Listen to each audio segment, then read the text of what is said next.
جنت میں لوگ جا رہے ہوں گے اور ادھر مجرم کھڑے ہوں گے، جہنم والے کھڑے ہوں گے، تو جنت میں لوگ جا رہے ہوں گے، تو جہنم کی صفوں میں سے ایک آدمی کہے گا بھائی صاحب، ایک جنت ہوگا بھائی صاحب، تو کھڑا ہو جائے گا، آپ نے مجھے پہچانا؟ کہے گا نہیں۔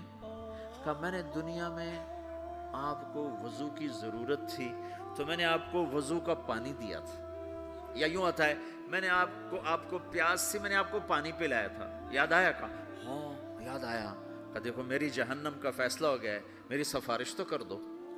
تو وہ کہے گا یا اللہ یہ تیرے اس بندے نے میرے اوپر ایک احسان کیا ہے، مجھے یاد دلایا ہے، میرا جی نہیں چاہ رہا کہ میں اس کے بغیر جنت میں جاؤں، اللہ اسے بھی میرے ساتھ کر دے۔ تو اللہ فرمائے گا چل تو لے جا، تیرے پیچھے اس کو بھی کر دیتا ہوں، ٹھیک ہے۔ میری ساری تبلیغ مردود ہوگی، شہرت لے گئی، واہ لے گئی، ممبر پہ بیٹھنے والا یہ نہیں کہہ سکتا کہ میں اللہ کے لیے کہہ رہا ہوں۔ میں تمہارے بارے میں قسم کھا سکتا ہوں کہ تم سب اللہ کو راضی کرنے کے لیے آئے بیٹھے ہو، میں اپنے بارے میں نہیں کہہ سکتا کہ میں اللہ کے لیے تم سے بات کر رہا ہوں۔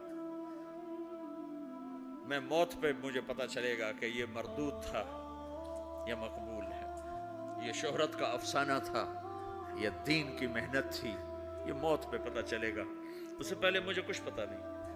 ایک بڑے آدمی تھے یوسف بن حسین، بغداد میں بہت بڑے محدث، مفسر، خطیب۔ جب ان کا انتقال ہونے لگا بڑی شہرت پائی، تو انہوں نے کہا یا اللہ ایک میرے پاس خیانت ہے، ایک میرے پاس دیانت ہے، تیرے ساتھ میں نے ہمیشہ خیانت کی، تیرے بندوں کے ساتھ ہمیشہ امانت سے کام لیا، تیری بات کو صحیح پہنچایا، غلط نہیں پہنچایا یا اللہ، لیکن تیرے ساتھ میرا معاملہ غلط رہا، میں تیرے سے بددیانتی کرتا رہا، یا اللہ میری دیانت کے بدلے میری خیانت کو معاف کر دے۔ یہ کہتے کہتے ان کا انتقال ہو گیا۔ تو خواب میں اپنے کسی دوست کو ملے تو انہوں نے پوچھا آپ کے ساتھ کیا ہوا؟ تو کہا اللہ نے مجھے اپنے سامنے کھڑا کیا اور کہا یوسف تیری بات نے مجھے خوش کر دیا، جا اسی کے طفیل تجھے معاف کیا، بے شک میں تیری خیانت کو دیکھتا رہا لیکن تیری دیانت کے بدلے تیری خیانت کو معاف کرتا۔ میری تبلیغ مردود ہو گئی، آپ کی تبلیغ مردود ہو گئی، آپ کھڑے ہو گئے مجرموں کے صف میں، آپ کے طفیل سینکڑوں آدمی جا رہے ہیں جنت میں، پانی پلانے والے کی سفارش قبول ہو جائے گی تو جس نے تمہیں جنت کا راستہ دکھایا اس کو بھی تو کچھ حق ہوگا کہ نہیں ہوگا؟ اگر میں غلط آدمی ہوں تو میری وجہ سے تم نماز چھوڑو گے؟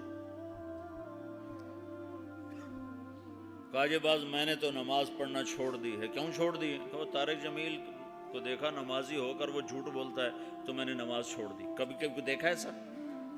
جی میں نے تو حج کرنا چھوڑ دیا ہے۔ کیوں چھوڑ دیا ہے؟ کہ وہ حاجی صاحب حج کر کے بھی وہ ہیرا پھیری کرتا تو میں نے حج چھوڑ دیا۔ کبھی کوئی ایسا پاگل دیکھا ہے؟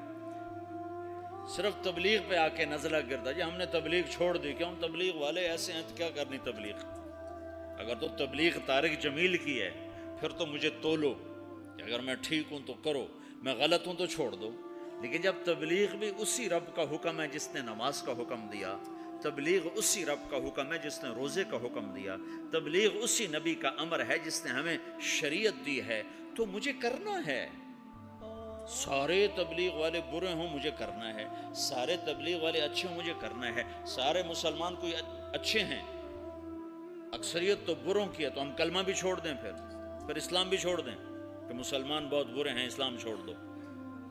نہیں کرتا ہوں، ہدایت اللہ کے ہاتھ میں ہے۔ جتنے بیرون ملک گئے مسلمان، اگر ان کے اخلاق ہوتے میرے نبی والے تو اسلام یوں پھیلتا جیسے صبح صادق کی روشنی پھیلتی۔